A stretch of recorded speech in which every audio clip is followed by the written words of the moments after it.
शक्ति भी दिखाने की आवश्यकता होती है। ऐसा ही दिन चल रहा है और चिंता ना करें, भगवान सत्यनारायण का पूजन कर कर आपके अंदर वो सामर्थ्य बाहुबल आ जाएगा। इसलिए सत्यनारायण भगवान को चूरमे का भोग लगाएं, वो आपके लिए कल्याणकारी रहेगा। केले का भोग लगाएं, ओम नमो नारायणाय इस मंत्र का स्तवन करें।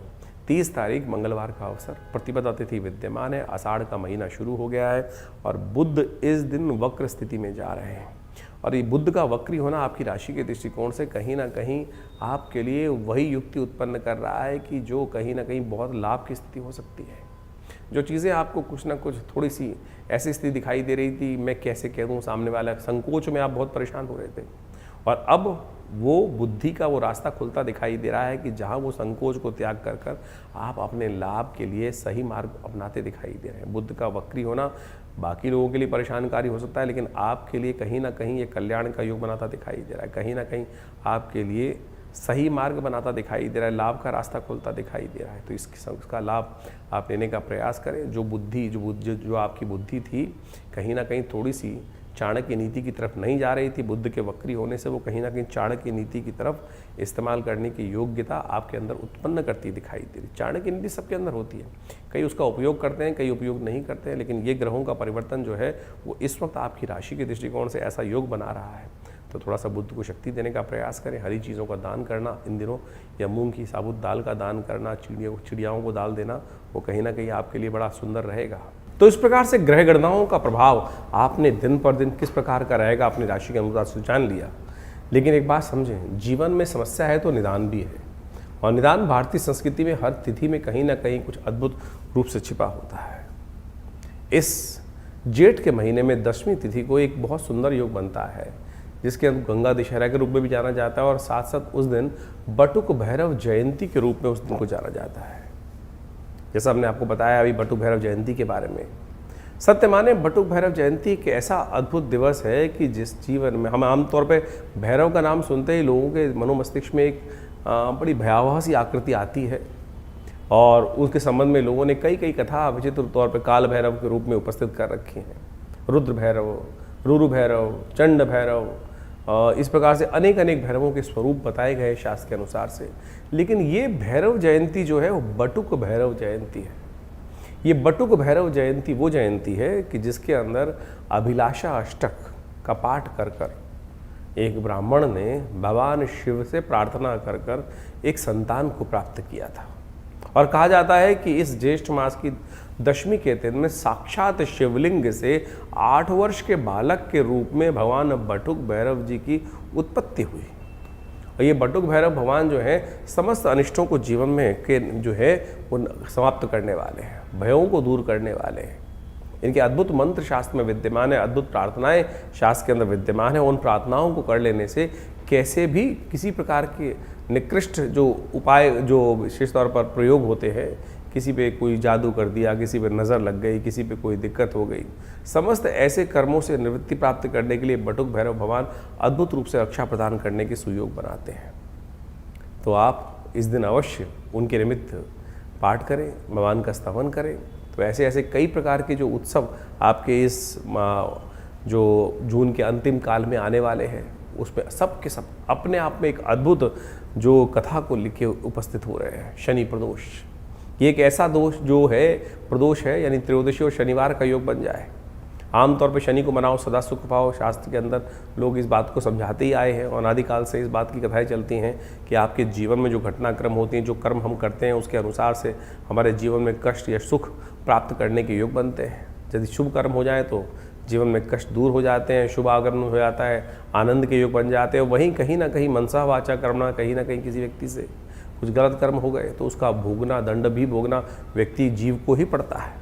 और वही शनि की दशाएं, शनि की अंतर्दशाएं के रूप में आती हैं। और ऐसे में किसी भी के जीवन में यदि कोई दशा इत्यादि अशुभ समय चल रहा हो, ढैया चल रही हो, तो ऐसे में शनि प्रदोष के दिन भगवान शिव के मंदिर में जाकर उनका तेलाभिषेक कर लेने से, आप सत्य माने शास्त्र में जो प्रमाण हैं वो अद्भुत है, इनको कर लेने से आपके जीवन की बहुत सारी समस्याएँ दूर होने के योग बन जाते हैं। भगवान शिव पर कोशिश ये करें जो तिल के तेल से अभिषेक कर लें। शन्नो देवी रविष्ट्रय आपो भवन्तु पीतय शन्नो रविष्ट्रवन्तु नः, इस मंत्र का जप करते हुए, ओम नमः शिवाय का जप करते हुए किसी भी रूप में भगवान शिव के ऊपर अर्पित करने का प्रयास करना। जो शनि प्रदोष पड़ जाए तो ऐसे में शाम के समय भगवान शिव की आराधना करते हुए, कहा जाता है कि प्रदोष के समय में वैसे ही भगवती पार्वती शिव के साथ इस संसार में भ्रमण करते हैं भगवान, और जो उनकी आराधना करते मिलते हैं उनके जीवन के समस्त कष्ट दूर होने के योग बन जाते हैं। शास्त्र कहता है कि इस समय में कोई कार्य, केवल पूजा का पाठ का ही कार्य किया जाना चाहिए। और आमतौर पे इस कलयुग में शाम का समय लोग पता नहीं कौन कौन से कर्म करने की तरफ उद्धृत रहते हैं, और ऐसे में संध्या वंदन इत्यादि जो भारतीय संस्कृति में बताया गया, शाम के समय 2 समय जब मिल रहे हों तब उस संध्या की वेला में करना चाहिए। अब बहुत कम लोग हैं जो ऐसे कर्म करते हैं, और ऐसे में शास्त्र में जो कथा हमने बताई कि भगवान शिव का आशीर्वाद प्राप्त करने के लिए तो उस समय अवश्य प्रभु का वंदन करने का हमें प्रयास करना चाहिए। तो इस प्रदोष, शनि प्रदोष के अवसर पर कोशिश ये करें, भगवान शिव की सुंदर, शनि का यदि कष्ट चल रहा हो जीवन में, ढैया चल रही हो, 7.5 चल रही हो, या शनि का कोई और महादशा, अंतरदशा इत्यादि में कोई कष्ट जीवन में किसी प्रकार का बना हुआ हो, तो कोशिश ये करें तेलाभिषेक, या विशेष तौर पर हनुमान जी के मंदिर में जाकर आप उस समय उनको चोला चढ़ाने का प्रयास कीजिए। सुंदर चमेली के तेल में सिंदूर मिला के जय हनुमान ज्ञान गुण सागर जय कपीस तिहुँ लोक उजागर, इसी मंत्र का पाठ करते हुए उनको सुंदर रूप से ये चोला अर्पित कर हनुमान जी को प्रसन्न करने का प्रयास करें। इस शास्त्र में कथा है कि इस दिन यदि ये कर्म कर लिए जाए तो हनुमान जी पर शनि ने जो आशीर्वाद दिया था वो अक्षर सत्य साबित होता है कि शनि उनके भक्तों को, हनुमान जी के भक्तों को कभी कष्ट नहीं देते हैं। शनि स्तोत्र का पाठ कर लो। तो इस प्रकार से जो भी उपाय आपके साथ बताए जा रहे हैं उनको अवश्य जीवन में स्थान देने का प्रयास कीजिए। ये समस्त प्रकार से कष्ट दूर करने के अद्भुत योग आपकी राशि में स्वयं बनेंगे। तो इस प्रकार से आपके मन में कोई प्रश्न चल रहा हो चिंता ना करें, ये कार्यक्रम आपका अपना कार्यक्रम है। आप हमारे जो नंबर्स हैं उन पर व्हाट्सअप मैसेज भेजने का प्रयास करें, हम तुरंत कुछ ना कुछ जो भी आपकी डिटेल्स होंगी उसके अनुसार से आपको जो समस्या का निदान अवश्य देने का प्रयास करेंगे। और आपकी समस्याओं का निदान देने के लिए तो आश्रम में बहुत सारे और भी कार्यक्रम चलते हैं।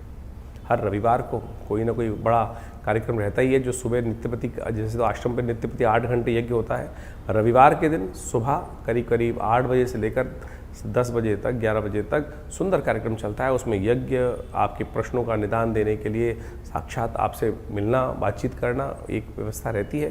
तो आप आ सकते हैं उस दिन वहाँ पर विवेकानंद योग आश्रम, माँ भगवती का सुंदर दर्शन कीजिए और अपने प्रश्नों का निदान जानिए। और सुंदर भंडारे में की व्यवस्था रहती है, गौ पूजा की व्यवस्था रहती है, माँ भगवती का सुंदर दर्शन रहता है। तो आप इन समस्त कार्यों में सुंदर रूप से उपस्थित होकर माँ भगवती की कृपा प्राप्त करने के योग बना सकते हैं। और आने वाले समय में तो बड़ा सुंदर योग बनने वाला है। गुप्त नवरात्रि 15 तारीख से 15 जुलाई से लेकर सुंदर गुप्त नवरात्रि का अवसर आ रहा है। और इस गुप्त नवरात्रि के अवसर पर भगवान की सुंदर वंदना अनंत श्रद्धा के साथ करने का प्रयास करें। आमतौर पर चैत्र और शारदीय नवरात्र जब आते हैं बड़े ढोल बजा के भगवान की आराधना करने की लोग व्यवस्था करते हैं, लेकिन गुप्त नवरात्रि पर अपनी गुप्त मनोकामनाओं की पूर्ति के लिए बहुत सारे ऐसे कार्य जीवन में चल रहे होते हैं जो किसी को बताए नहीं जाते। ऐसे में उन मनोकामनाओं की पूर्ति के लिए पूजा पाठ इत्यादि बड़ी श्रद्धा के साथ, दुर्गा सप्तशती का पाठ, शतचंडी इत्यादि इस समय में अवश्य करनी चाहिए। आषाढ़ की शुक्ल जो की प्रतिपदा है उससे आरंभ होकर, शुक्ल पक्ष की प्रतिपदा से आरंभ होकर जो नौमी तिथि तक, भड्डली नौमी तक ये सुंदर सुयोग रहता है। तो इसमें अवश्य भगवान के का स्तवन आप करें, माँ भगवती कृपा प्राप्त करने का योग बनाएं। तो ऐसे में सुंदर गुप्त नवरात्रि पर आश्रम पे बड़ा कार्यक्रम रहेगा, जो करीब 9 दिन तक दुर्गा जी के विभिन्न पाठ, दुर्गा सप्तशती के विभिन्न पाठ का हवनात्मक यज्ञ का सुंदर व्यवस्था रहती है। तो आप माँ भगवती के सुंदर दर्शन कर 500 साल पुराना भगवती का चमत्कारी श्री विग्रह जो आश्रम पर विराजमान है, उन्हीं के सानिध्य में, उन्हीं के समक्ष ये सुंदर यज्ञ की परिपाटी बहुत लंबे समय से, जब से आश्रम स्थापित हुआ है पिछले 60-70 सालों से, तब से चल रही है। तो आप भी यहाँ आकर माँ भगवती का सुंदर दर्शन कर उस यज्ञ में अवश्य सम्मिलित होने का प्रयास कीजिए। इसके अलावा और भी बहुत सारे लोगों के अनुभव हैं जिनका वो आप आश्रम में विभिन्न कार्यक्रम, बड़े मंगल पर जो विभिन्न कार्यक्रम चल रहे हैं, और ऐसे में अंतिम बड़ा मंगल का योग बनकर तैयार हो गया है। ये पूरा जो जेठ का महीना रहा, इसमें पुरुषोत्तम मास भी पड़ा, और उन सब को मिलाकर 8 बड़े मंगल का योग बना। और 8 बड़ों मंगल पे बड़ा सुंदर रूप से हनुमान जी का सुंदर पाठ रहा, हनुमान जी को चोला चढ़ा, और साथ साथ हनुमान जी का सुंदर सवा मनी का भोग रहा हर मंगलवार पर, और साथ साथ सुंदरकांड की पाठ की सुंदर व्यवस्था रही। बहुत से लोग आकर उसमें भगवान जी, हनुमान जी कृपा प्राप्त की, और जीवन के बहुत से कष्टों को दूर करने का सुयोग सबके जीवन में आता है। सबके अनुभव अपने अपने होते हैं, और उन सबको अनुभव को लोग जब साझा करते हैं, आके बताते हैं कि भगवान जी की कृपा से ये कष्ट ठीक नहीं हो रहा था, ये विवाह नहीं हो रहा था, ये समस्या का निदान नहीं हो रहा था, मेरे पैसे फंस गए थे, ये नहीं आ रहे थे, और जब हनुमान जी का सुंदर पाठ किया, दर्शन किया, तो ये योग बना। अभी 2 दिन पहले ही हमारे आश्रम पे एक व्यक्ति आती थी काफ़ी लंबे समय से, कष्ट ठीक नहीं हो रहा था। एक दिन अभी आके 2 दिन पहले हनुमान जी के मंदिर में दर्शन करें और बोली दर्शन करके बाहर ही निकल रही थी मंदिर से, एकदम वो काम आया और भगवान की कृपा से मनोरथ सिद्ध होने के योग बन गए। तो हनुमान जी की, भगवान की कृपा तो सुंदर रूप से कहीं ना कहीं से होने के योग बन जाते हैं। आप उस पर केवल अपनी निष्ठा को सत्य रूप में भगवान के श्री चरणों में अर्पित करने का प्रयास कीजिए, कल्याण का योग सुयोग अवश्य बनेगा भगवती कृपा से। बहुत सारे लोगों की एक समस्या होती है आमतौर पर कि हमें सपने बहुत आते हैं, और सपने तो भविष्य बताते हैं। ऐसे में सपनों के भविष्य को जानने के लिए बहुत सारे लोग इधर उधर घूमते रहते हैं कि कोई बता दे कि किस प्रकार के सपनों। हमने अनुभवों से सिद्ध कर बहुत सारे परिष्कृत पद्धति से विकसित कर भारतीय शास्त्रों के अध्ययन कर हमने एक किताब लिखी जिसका नाम है क्या कहते हैं सपने। आपके सपने सत्य बोलते हैं। आपको रामचरितमानस के अंदर वो आख्यान याद होगा कि जिसके अंदर त्रिजटा ने एक सपना देखा, सपने वानर लंका जारी, और जिस प्रकार से वो जो घटना सपने में देखी त्रिजटा ने, वो सत्य साबित हुई। बिल्कुल हनुमान जी वहीं बैठे हुए उस सपने के बारे में त्रिजटा बता रही थी और सुन रहे थे, भगवान का निर्देश प्राप्त कर रहे थे कि ये कार्य कर दो। तो सपने आपको भविष्य बताते हैं। आपके जीवन में जो सपने आ रहे हैं, क्या बता रहे हैं, क्या होने जा रहा है वो आपके सपने में। तो आप इस पुस्तक के माध्यम से उस पुस्तक का अवलोकन कर बहुत सुंदर तरीके से आपको जो सपना दिखाई दिया, आपके सपने में कुछ आया, सांप आया, आपके सपने में गाड़ी आई, आपके सपने में झाड़ू आया, आपके सपने में क्या प्रभाव क्या करते दिखाई दिए, तो यहाँ विषयांतर के रूप में हर विषय के बारे में बहुत डिटेल से बताया गया है। उस सपने का फल क्या है, और यदि अशुभ है तो उसको कैसे निष्क्रिय करना है, कैसे उसको खत्म, उसका प्रभाव को शून्य करना है, और यदि शुभ है तो उसके प्रभाव को कैसे और बढ़िया करना है, वो सारे सिद्धांत हमने इस पुस्तक के माध्यम से आपके समक्ष रखे हैं। तो आप उन पुस्तकों को अध्ययन कर आप उस विषय में बहुत अच्छे से जान सकते हैं। तो इस प्रकार से बहुत से विषय हैं जिनके संबंध में आश्रम के द्वारा पुस्तकें लिखी गई हैं, और आपको वो सब पुस्तकें हमारी स्क्रीन पर इस वक्त दिखाई भी दे रही होंगी। तो आप उन सब का अध्ययन कर बहुत सारे रहस्यों को अपने जीवन में जान सकते हैं, और बहुत सारे रहस्यों को जानकर अपने मन की शंकाओं को दूर कर सकते हैं।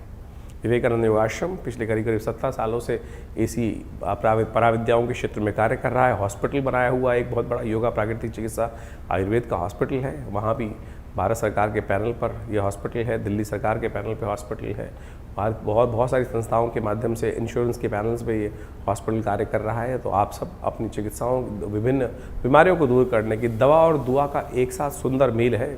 जिस आश्रम पर नित्य 8 घंटे यज्ञ होता है, महामृत्युंजय मंत्र के द्वारा आहुति भगवान शंकर के निमित्त दी जाती हैं, और साथ साथ जो भी चिकित्सा के माध्यम से जो निदान दिए जाते हैं, उन दोनों का मिश्रण, दवा और दुआ का दोनों का प्रभाव बड़ा अद्भुत देखा जाता है। बड़े समस्याएं बहुत क्षण मात्र में ठीक हो जाती हैं। तो आप भी आइए, जुड़िए माँ भगवती के सुंदर सानिध्य में, आश्रम पे आकर इन समस्त कार्यक्रमों को लाभ लीजिए।